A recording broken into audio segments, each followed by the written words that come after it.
आपण पाहत आहात प्रेस मीडिया न्यूज.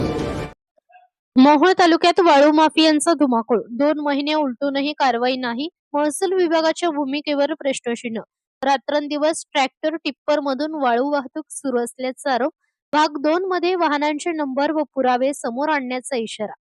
मोहोळ तालुक्यातील विविध गावांच्या हद्दीतून रात्रंदिवस मोठ्या प्रमाणावर वाळूचा उपसा आणि वाहतूक सुरू असल्याचा गंभीर आरोप सामाजिक कार्यकर्ते बाळासाहेब पारवे यांनी केला आहे.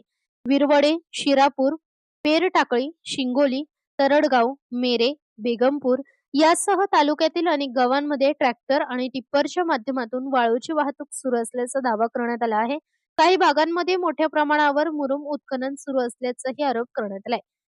या प्रकरणी तहसीलदार तसेच संबंधित गाव कामगार, तलाठी व महसूल अधिकाऱ्यांच्या लेखी स्वरूपात माहिती देऊन वाळू माफियांवर तातडीने कारवाई करण्याची मागणी करण्यात आली होती, असे बाळासाहेब पारवे यांनी सांगितले. मात्र लेखी तक्रार करून जवळपास 2 महिने उलटूनही संबंधित ठिकाणी अपेक्षित कारवाई झाली नाही, असा आरोप त्यांनी केलाय.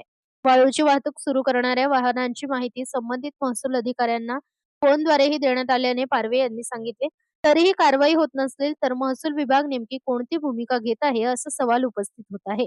मोहोळ तालुक्यात अधिकृत वाळू ठेका उपलब्ध नसल्यामुळे घरकुल लाभार्थ्यांना वाळू उपलब्ध करून देण्यात अडचणी येत असल्याचे महसूल प्रशासनाकडून सांगितले जात असल्याची माहिती आहे.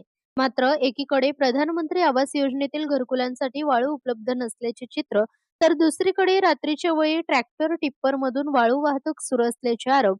यामुळे महसूल विभागाच्या कार्यपद्धतीवर प्रश्नचिन्ह उपस्थित होत आहे. वाळू माफिया बिनधास्तपणे वाळूची वाहतूक करत असल्याची माहिती आम्ही संबंधित तहसील अधिकारी, गाव कामगार तलाठी आणि महसूल अधिकाऱ्यांना दिली आहे.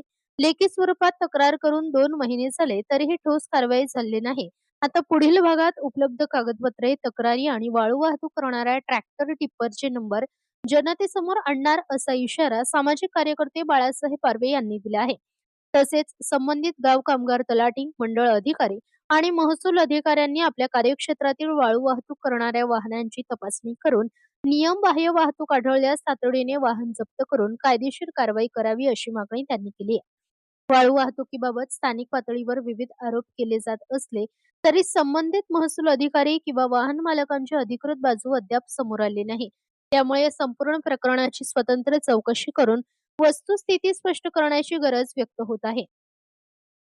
2 महिन्यांपूर्वी लेखी तक्रार देऊनही कारवाई झाली नसल्याचा आरोप खरा आहे का? संबंधित हद्दीतून वाळू वाहतूक करणाऱ्या वाहनांवर महसूल विभागाने कोणती कारवाई केली आणि या वाहतुकीला कायदेशीर परवानगी आहे की नाही, या सर्व प्रश्नांची उत्तरे आता मोहोळ महसूल प्रशासनाच्या भूमिकेतूनच स्पष्ट होणार आहेत. भाग क्रमांक 2 मध्ये उपलब्ध कागदपत्रे, तक्रारी आणि वाळू वाहतूक करणाऱ्या ट्रॅक्टर टिप्परचे नंबर समोर आणणार असल्याचा इशारा बाळासाहेब पारवे यांनी दिला आहे. प्रतिनिधी कांबळे, प्रेस मीडिया न्यूज.